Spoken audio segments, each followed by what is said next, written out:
आज की इस विचार गोष्ठी में उपस्थित सभी जयपुर के सम्माननीय नागरिक बंधुओं, मंच पर बैठे हुए आदरणीय श्री धूप जी, रोटरी क्लब के पूर्व प्रांतपाल महोदय, मैं आपके सामने भारत देश की आज की एक बहुत गंभीर विषय पर वार्ता करने की तैयारी में हूँ। और वो गंभीर विषय क्यों है? क्योंकि हमारे देश में पिछले 10-12 वर्षों से, या अभी कहें तो 15 वर्षों से, सरकार की ओर से बहुत बड़े पैमाने पर एक अभियान चलाया जा रहा है। वो है उदारीकरण, वैश्वीकरण, ग्लोबलाइजेशन, लिबरलाइजेशन। पिछले 10-12-15 वर्षों से जब से ये अभियान चल रहा है, इस अभियान को अगर मैं समझ पा रहा हूँ तो ये ना तो ग्लोबलाइजेशन है, ना तो लिबरलाइजेशन है, ये भारतीय समाज का अमेरिकनाइजेशन करने की कोशिश हो रही है। क्योंकि अगर ग्लोबलाइजेशन की हम बात करें और लिबरलाइजेशन की बात करें तो वो बात कुछ दूसरे तरह की होती है। जैसे हम कहते हैं कि दुनिया जो है ना सबके लिए खुली है। अगर दुनिया सबके लिए खुली है और बार बार एक मुहावरा इस्तेमाल होता है कि अब पूरा विश्व एक गांव हो गया है, कोई कहीं भी आ सकता है, कोई कहीं भी जा सकता है, तो इस दृष्टि से मैंने उदारीकरण, वैश्वीकरण को समझने की कोशिश की है कि क्या सच में विश्व एक गांव हो गया है। तो मेरे मन में जो प्रश्न आता है वो और जो हो रहा है वो दोनों को जब मैं देखने की कोशिश करता हूँ तो पता चलता है कि ऐसा तो कुछ भी नहीं हो रहा है। अगर हम ग्लोबलाइजेशन का सही अर्थ माने तो भारतीय मान्यता में और भारत की संस्कृति में, सभ्यता में वसुधैव कुटुंबकम कहा गया है कि सारी वसुधा, पूरी पृथ्वी हमारा एक परिवार है, कुटुंब है, जिसमें हर कोई स्वतंत्र है अपनी इच्छा से दूसरों की सीमाओं का सम्मान करते हुए कुछ करने के लिए। हमारी तो भारत की मान्यता कुछ इस तरह की है। लेकिन क्या दुनिया में वैश्वीकरण और उदारीकरण के नाम पर जो हो रहा है वो वैसा ही है? तो देखने में आता है कि हो ये रहा है कि अमेरिका और यूरोप की तरफ से दुनिया के गरीब देशों को जबरदस्ती दबाकर एक तरफा उनको अमेरिका और यूरोप की वस्तुओं का, सेवाओं का बाजार बनाने की तैयारी और कोशिश हो रही है।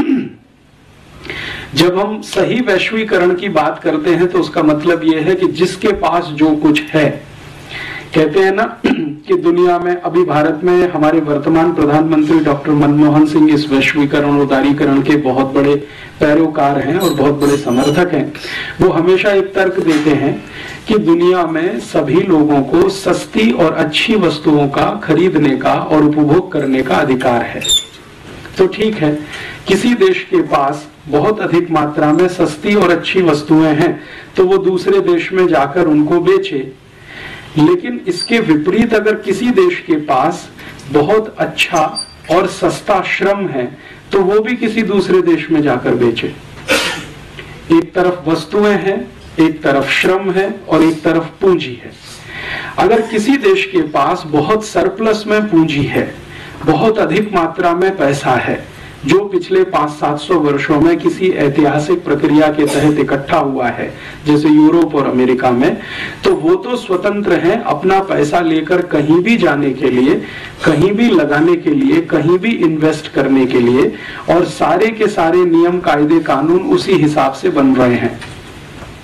WTO की, विश्व व्यापार संगठन की, अंतर्राष्ट्रीय मुद्रा कोष और विश्व बैंक की जो शर्तें हैं वो कुछ इस तरह की हैं कि अमीर देश अपनी पूंजी को लेकर किसी भी देश में जाएं, कुछ भी उत्पादन करें, बिक्री करें और मुनाफा लेकर अपने देश में आए। तो जब भी उनसे ये बात होती है कि भाई आप अपनी पूंजी लेकर दुनिया के अगर किसी भी देश में जा सकते हैं, तो जिन देशों के पास पूंजी नहीं है उनके पास दूसरी कोई चीज है तो वो उसे लेकर दूसरे किसी भी देश में जाने की उनको छूट होनी चाहिए।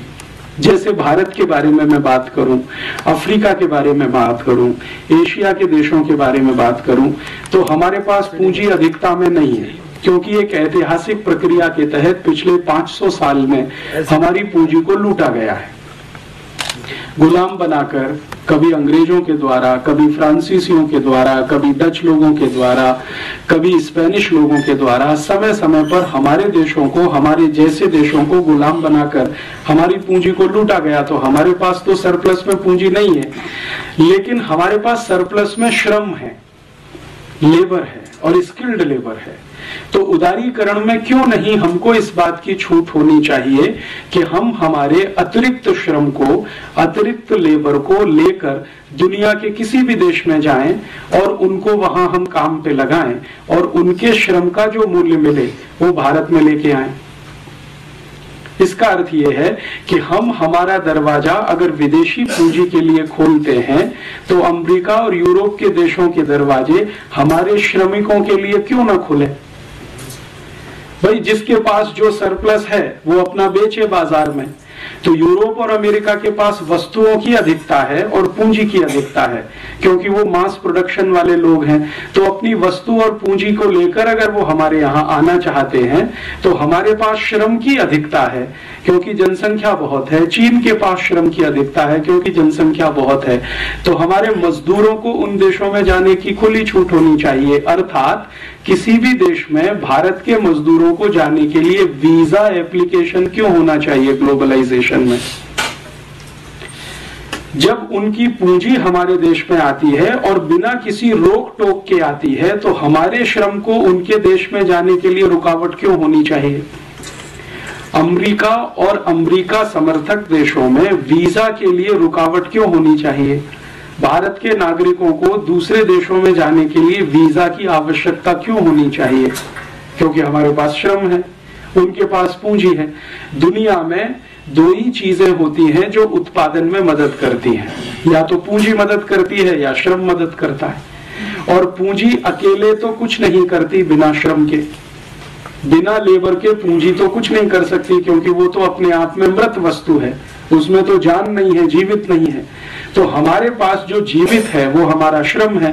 तो हम हमारे नागरिकों को श्रमिक बनाकर करोड़ों की संख्या में अमेरिका क्यों ना भेज दें। मान लीजिए हमारे 20 करोड़ श्रमिक हैं, अमेरिका उनको ले ले। हमारे पास 50 करोड़ श्रमिक हैं, यूरोप के देश उनको ले लें। तब हम उनके देश की पूंजी ले लें तो बात बराबर बैठती है और तब हम उसको ग्लोबलाइजेशन कह सकते हैं कि भाई तुम्हारे पास कुछ अधिक है तो तुम दे रहे हो, हमारे पास कुछ अधिक है तो हम दे रहे हैं तुमको। ये लेन देन अगर बराबर के स्तर पर होता है तब तो कुछ ठीक बैठता है और उसको हम ग्लोबलाइजेशन कह सकते हैं। लेकिन अभी क्या हो रहा है, वास्तविकता ये है कि हमारे श्रमिक अमेरिका ना जा सकें, यूरोप के देशों में ना जा सकें, उसके लिए इतने कठोर वीजा के नियम बनाए गए हैं कि आप आसानी से वीजा ले ना सकें। भारत में हर साल 50 लाख से ज्यादा नागरिक अमेरिका के वीजा के लिए एप्लीकेशन देते हैं और उनमें से 45 लाख को एक ही बार में रिजेक्ट कर दिया जाता है। 5 लाख में से सिलेक्शन किया जाता है और उसमें से मुश्किल से 1-8 लाख को या उससे भी कम 70-80 हजार को वीजा दिया जाता है। तो हमारे यहाँ से नागरिक उनके यहाँ नहीं जा सकते, लेकिन उनके यहाँ से पैसा हमारे यहाँ आ सकता है। अच्छा, जब इन देशों के साथ इस तरह की बात होती है तो वो एक तर्क देते हैं। वो ये कहते हैं कि अगर हम भारत और भारत जैसे विकासशील देशों के श्रमिकों के लिए अपने दरवाजे खोल दें तो हमारे देश में तो ओवर पॉपुलेशन हो जाएगा। लेकिन उनकी ये बात सच नहीं है, ये बहुत बड़ा झूठ है, क्योंकि वो देश बहुत कम पॉपुलेशन वाले हैं पहले से ही। तो इसलिए ओवर पॉपुलेशन होने का कोई कारण वहां दिखाई नहीं देता। मैं आपको एक तुलनात्मक तरीके से समझाता हूं। भारत में 110 करोड़ लोग रहते हैं लगभग इस समय, और हमारा जो कुल क्षेत्रफल है उससे 2 गुना ज्यादा क्षेत्रफल अमेरिका के पास है। अमेरिका का क्षेत्रफल पूरे देश का हमारे भारत से लगभग 2 गुना ज्यादा है और अमेरिका में मात्र 30 करोड़ लोग रहते हैं। इसका मतलब यह है कि अमेरिका में अभी भी 30 करोड़ लोग और रह सकें, इसकी गुंजाइश है। तो क्यों नहीं अमेरिका की सरकार अपने सारे दरवाजे खोलकर दुनिया के देशों से कहती है कि तुम हमारी पूंजी लो और अपने श्रमिक हमें दो, तो भारत से 30 करोड़ श्रमिक हम अमेरिका भेज दें, हम भी थोड़े बैलेंस हो जाएं, वो भी थोड़े बैलेंस हो जाएं। लेकिन अमेरिका 30 करोड़ तो छोड़ दो, 3000 लेने को तैयार नहीं है।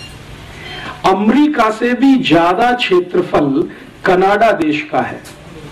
कनाडा का क्षेत्रफल तो अमेरिका से भी ज्यादा है। भारत से तो लगभग 3 गुने से ज्यादा है कनाडा, और आबादी उनकी बहुत कम है। आप जानते हैं कि कनाडा की कुल आबादी 3 करोड़ से भी कम है। तो 3 करोड़ की आबादी है और भारत से 3 गुना क्षेत्रफल है।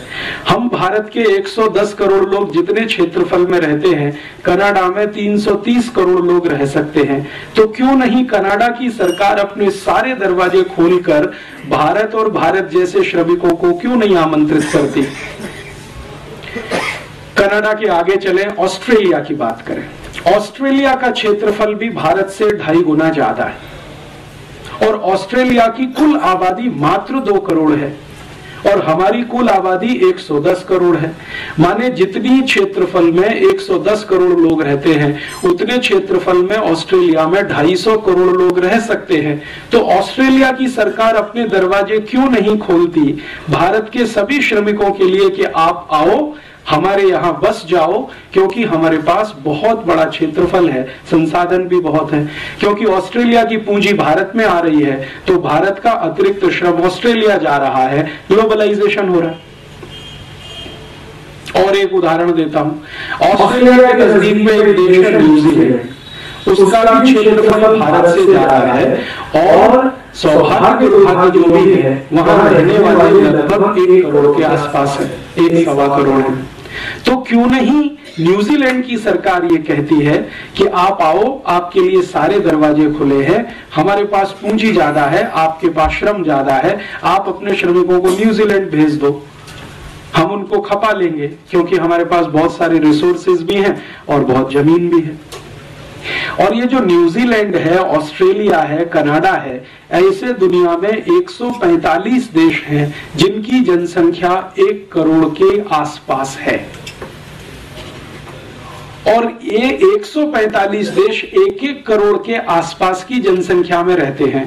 और भारत और चीन जैसे जो देश, 2 देश जहां की कुल जनसंख्या लगभग 250 करोड़ के आसपास है, वो इनसे कम क्षेत्रफल में रहते हैं। तो चीन और भारत के पास श्रम बहुत है, एशिया के पास श्रम बहुत है। तो एशिया के श्रमिकों के लिए यूरोप और अमेरिका के दरवाजे खुले, तो हम उनकी पूंजी के लिए अपना दरवाजा खोलें, तब तो बात बनती है ग्लोबलाइजेशन, उदारीकरण, वैश्वीकरण, जिसको हम ईमानदारी से कहें। लेकिन अभी क्या हो रहा है? अभी ऐसा नहीं हो रहा है। अभी जो हो रहा है पिछले 12-15 वर्षों से वो ये कि भारत के श्रमिक और चीन के श्रमिक, बांग्लादेश के श्रमिक या पाकिस्तान के श्रमिक यूरोप के देशों में घुस नहीं सकते। इतने कठोर वीजा के कानून पिछले 10-12 वर्षों में बनाए गए। और ना सिर्फ कठोर कानून बनाए गए हैं, बल्कि बेईमानी भी शुरू की गई है। बेईमानी क्या शुरू की गई है? मैंने आपसे कहा कि 50 लाख हिंदुस्तानी हर साल अमेरिका के लिए वीजा एप्लीकेशन देते हैं, उनमें से 45 लाख को तो रिजेक्ट कर दिया जाता है। लेकिन आप जानते हैं कि वीजा एप्लीकेशन करते समय फीस देनी पड़ती है, और औसतन फीस अगर आप $500 मान लें, क्योंकि अलग अलग कैटेगरी के वीजा हैं और अलग अलग तरह की फीस है, तो हम सामान्य रूप से माने कि $500 की फीस एक एप्लीकेशन के साथ हमको देनी है, तो 50 लाख एप्लीकेशन में $500 का मल्टीप्लिकेशन कर लें। तो आप कल्पना करें कि हम हजारों, लाखों, करोड़ों डॉलर वीजा एप्लीकेशन फीस के साथ दे रहे हैं। तो जब वीजा हमारा रिजेक्ट किया जा रहा है, तो ईमानदारी के साथ हमारी फीस वापस होनी चाहिए। लेकिन अमेरिका की कोई भी एम्बेसी हमारी वीजा फीस को वापस नहीं करती है। इसका मतलब यह है कि अमेरिका की सभी एम्बेसियां पूरी बेईमानी के साथ इस देश को लूटने में लगी हुई हैं। ईमानदारी तो यह है कि अगर आप हमारा वीजा नहीं दे सकते तो फीस वापस कर दो और कह दो कि भाई आप अमेरिका जाने के लायक नहीं है। लेकिन हमारी फीस भी नहीं देते, पैसा भी रख लेते हैं, अपमान करके हमको एम्बेसी से निकाल भी दिया जाता है, फिर भी हम वहां लाइन लगा के खड़े रहते हैं। मैंने बहुत दुखद दृश्य मेरी आंखों से बार बार देखा है। दिल्ली, मुंबई, कलकत्ता, मद्रास में भारत के लोग गुलामों की तरह से अमेरिका एम्बेसी में वीजा के लिए लाइन लगाते हैं, जैसे भेड़ बकरियां लाइन लगाती हैं, और उनके साथ इतनी बदतमीजी और इतने अपमान का व्यवहार किया जाता है कि वो सुसाइड कर लेना वहां ज्यादा सम्मानजनक होता है। हर क्षण अपमान करते हैं। आपको इंटरव्यू के लिए बुलाया जाएगा और बहुत ही बदतमीजी के साथ आपसे सवाल किए जाएंगे। और सिर्फ इतना ही अपमान नहीं करते हैं, आप गलती से वीजा पा गए और अमेरिका के हवाई अड्डे पर पहुंच गए तो आपके कपड़े उतार सकते हैं और पूरे के पूरे उतार सकते हैं। और ये कोई साधारण आदमी के साथ होता हो तो हम चलो मान लेते हैं, लेकिन ये हमारे रक्षा मंत्रियों के साथ होता है, मुख्यमंत्रियों के साथ होता है। अभी थोड़े दिन पहले आप जानते हैं कि इस भारत देश के मध्य प्रदेश के मुख्यमंत्री श्री बाबूलाल गौर अमेरिका प्रवास पे गए और हवाई अड्डे पर सारे कपड़े उतरवा लिए। और श्री बाबूलाल गौर कहते हैं खुद कि मैं सिर्फ अंडरवियर पहने हुए था, बाकी सब उतारना पड़ा। इसी तरह से हमारे देश के एक बहुत बड़े समाजवादी नेता जॉर्ज फर्नांडीज जब भारत के रक्षा मंत्री की हैसियत से अमेरिका गए तो उनके सारे कपड़े उतार दिए, सिर्फ अंडरवियर पहने रह गए। तो भारत के रक्षा मंत्री का, भारत के मुख्यमंत्री का किसी भी हवाई अड्डे पर कपड़े का उतार दिया जाना, ये इस बात को बताता है कि उनकी जो मानसिकता है हमारे प्रति गुलामी वाली, वो अभी गई नहीं है। वो हमको अभी भी गुलाम मानते हैं। तो फिर ग्लोबलाइजेशन कैसे हो सकता है? जो भी कुछ हो रहा है वो अमेरिकनाइजेशन ही हो रहा है। वहां से तो सब कुछ यहां आए, वहां की कंपनियां यहां आए, वहां की सेवा करने वाली संस्था यहां आए, वहां के विशेषज्ञ यहां आए, डॉक्टर्स आए, चार्टर्ड अकाउंटेंट्स आए, इंजीनियर्स आए, वहां के एडवोकेट्स भारत में आए, सब कुछ वहां का यहां आए। वहां की दाल आए, चावल आए, चना आए, मटर आए, वहां की सब्जियां आए, सब कुछ। यहां से कुछ ना जाए वहां की संस्कृति आए, वहां की सभ्यता आए, वहां की परंपरा आए, सब कुछ आए, यहां से कुछ ना जाए वहां। तो ये तो कुछ ग्लोबलाइजेशन नहीं है और ये तो कुछ लिबरलाइजेशन भी नहीं है। और ग्लोबलाइजेशन और लिबरलाइजेशन के सही शब्दों को अगर अर्थ करना सीखें, उदारीकरण और वैश्वीकरण की सही परिभाषा करना सीखें, तो हमारे यहाँ संस्कृति में बहुत विस्तार पूर्वक कहा गया वसुधैव कुटुंबकम, मतलब पूरी दुनिया आपके लिए परिवार जैसी है। माने दुनिया के साथ आप परिवार जैसा व्यवहार करें। तो परिवार में जिस तरह का व्यवहार होता है वैसा आप दुनिया के साथ करें। ये भारतीयता और भारतीय परंपरा या भारतीय मान्यता में है। लेकिन वो व्यवहार कैसे करें? वो तो परिवार मानते नहीं है। वो तो मानते हैं कि आप गुलाम हैं, पहले भी थे, आज भी हैं। और आपकी गर्ज है जो आप अमेरिका आने के लिए वीजा एप्लीकेशन लगाते हैं, अमेरिका सरकार की कोई गर्ज नहीं है आपको बुलाने की। तो ये तो एक तरफा मामला है, ये तो दो तरफा है नहीं। तो एक तरफा मामले में तो ना तो लिबरलाइजेशन होता है, उदारीकरण होता है, ना तो वैश्वीकरण होता है। उसमें जो होता है वो करण वो होता है जिस देश से सब कुछ आ रहा है और यहां से कुछ नहीं जा पा रहा है। यहां से कुछ भी हम भेजें, जैसे हम अंगूर भेजें, आम भेजें, टमाटर भेजें, गाजर भेजें, मूली भेजें, तो वहां से रिजेक्ट हो जाता है। और वो आरोप ये लगाते हैं कि आपने इसमें बहुत यूरिया, बहुत डीएपी, बहुत सुपर फॉस्फेट मिला दिया, बहुत सारा पेस्टिसाइड मिला दिया, अब ये जहर हो गया है, तो भारत का तो हम ये नहीं ले सकते। लेकिन वहां का कोई भी जहर यहाँ बिक सकता है। पेप्सी कोला बिक सकता है, कोका कोला बिक सकता है, पिज्जा बिक सकता है, बर्गर बिक सकता है, हॉट डॉग, कोल्ड डॉग बिक सकता है। हमारे देश की कई वैज्ञानिक संस्थाओं ने पेप्सी कोक को जहर घोषित किया है, फिर भी बिक सकता है। तो वहां का कुछ भी बिके, यहाँ का अंगूर भी अमेरिका में ना बिक सके, आम भी ना बिक सके, गाजर, टमाटर, मूली भी ना बिक सके। तो ये सारा मामला जो है ना तो वैश्वीकरण का है, ना उदारीकरण का है, ये सारा अमरीकीकरण का है। और इस अमरीकीकरण को हमारे देश के वर्तमान प्रधानमंत्री ने और हमारे देश के वर्तमान वित्त मंत्री ने, दोनों ने अलग अलग समय पर बिल्कुल ठप्पा लगा के सिद्ध कर दिया कि हम जो कर रहे हैं वो वास्तव में भारत का गुलामीकरण ही है।